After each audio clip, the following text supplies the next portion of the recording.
It's 5:07. A look at the damage done by the strong winds that hit parts of Northeast Ohio last night, and the thunder was very loud. Yeah, woke you up? Yes. Oh my gosh. Well, our David Greenberg is live for us in one of the hardest hit areas. David, what are you seeing?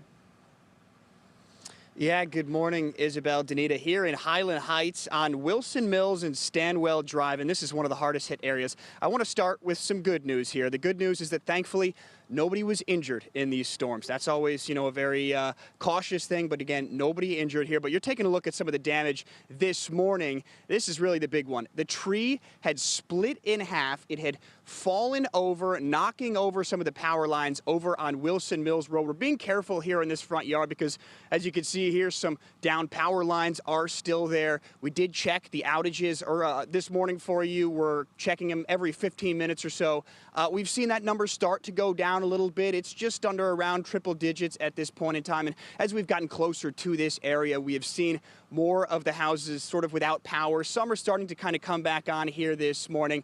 I want to show you the video, though. It's a little hard to see right now because it's dark. I want to show you the video from our crew out here yesterday, and you can really see this tree, how it knocked over those power lines there onto Wilson Mills Road, again, causing many outages. I would say within the last 15 minutes or so as well, we've seen some of the crews come and drive through the area, kind of leaving the area. So we're not sure exactly if that is because they're just going to the next shift or if people are coming back out here in a little bit or if they're actually done for now. But let's hear from the homeowners of this house where the tree had fallen over onto Wilson Mills. Couldn't believe one tree did all of that. I mean, 8 poles, and people's meters are getting ripped off their house, wires are coming out. It's just crazy to see it up front and, up close, and how easily it just snapped that utility pole.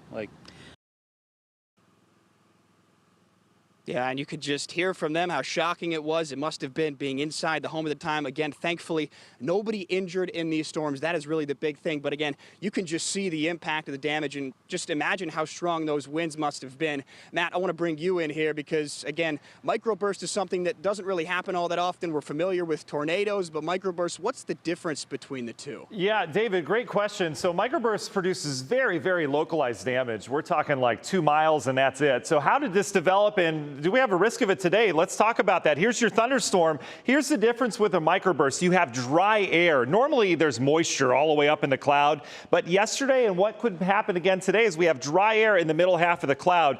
That dry air, as the rain falls into it, that rain evaporates and it starts to form this big area of cooling. Remember, evaporation is a cooling process, so that cold air is heavy and dense. So you get this big bubble of cold air up above you that sinks, and it sinks to the ground fast. That air hits the ground, can't go in, so it goes out. That's where you get your damaging winds. We do have this potential again today. We're going to talk more about when and where coming up in the forecast. Anita?